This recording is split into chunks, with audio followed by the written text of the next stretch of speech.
जाती है। पुत्रों की हत्या हुई है फिर भी कह रही है कि नहीं, ये तो मेरे गुरु जी का पुत्र है। यदि इसकी भी हत्या हो जाएगी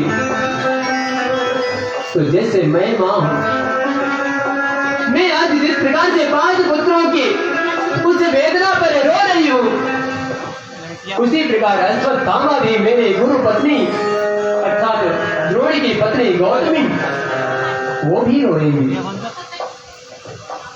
कौन मां अपने पुत्र का शव देखना चाहता है? यदि किसी के जीवन में सबसे बड़ा यदि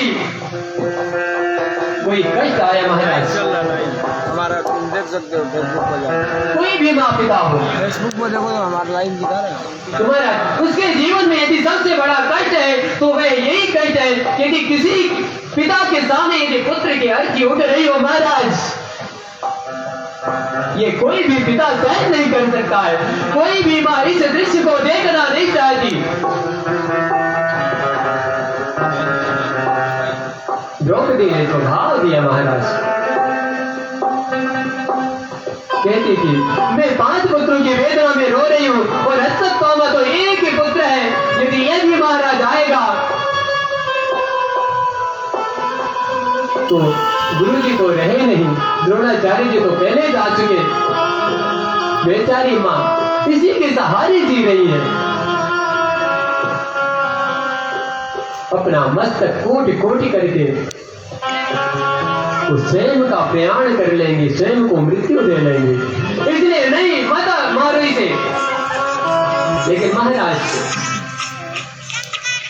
कहते हैं कि जैसे इतना सुना भीमसेन ने कि द्रौपदी तुम चाहे कुछ भी कहो, इसको भैया युधिष्ठिर भी छोड़ दे, अर्जुन भी छोड़ दे, लेकिन मैं तो इसको कदापि नहीं छोड़ूंगा, क्योंकि इसने 5 पुत्रों की और जो निरपराधी बालक हैं उन्हीं की इसने हत्या की है।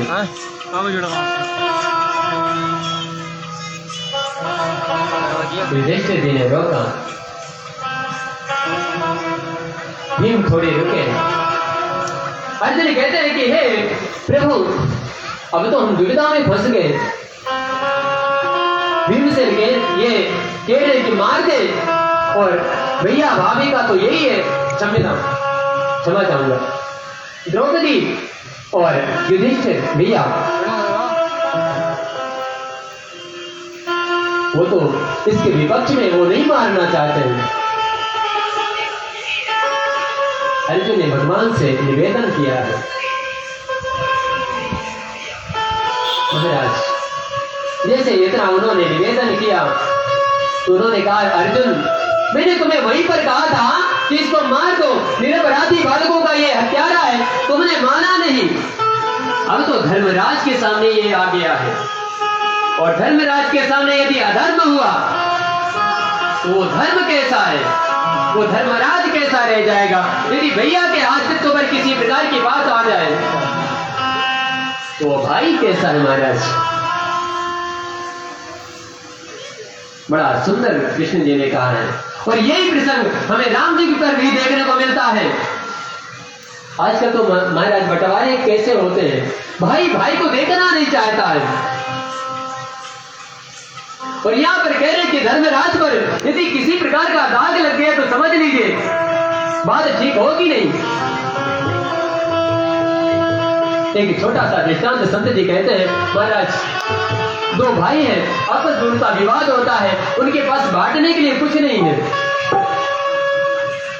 उनकी संपत्ति कितनी है महाराज?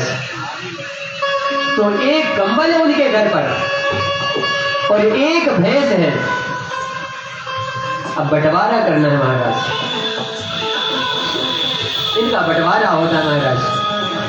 तो छोटा भाई ज्यादा चालाक होता है, बड़े की अपेक्षा, ऐसा मानते हैं।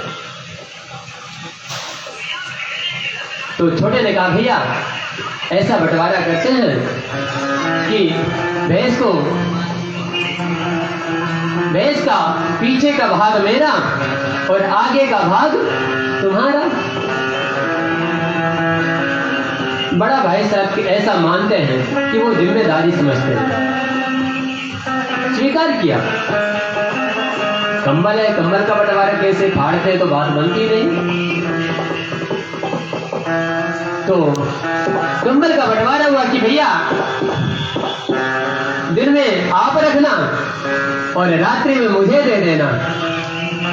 ये पूज्य बात आप सभी ने यदि सुना होगा, राजेश्वर आनंद जी महाराज जी ये दृष्टांत देते हैं, ऐसे संतों को प्रणाम करते हैं महाराज राजेश्वर आनंद जी रामायण जी महाराज। क्या सुंदर के वो प्रसंग देते हैं, उन्होंने ये दृष्टांत दिया और कहते हैं विद्या कहीं से भी मिले महाराज, हम लोग को उसी के लिए, उन्हीं का ये प्रसंग है। आप क्या कर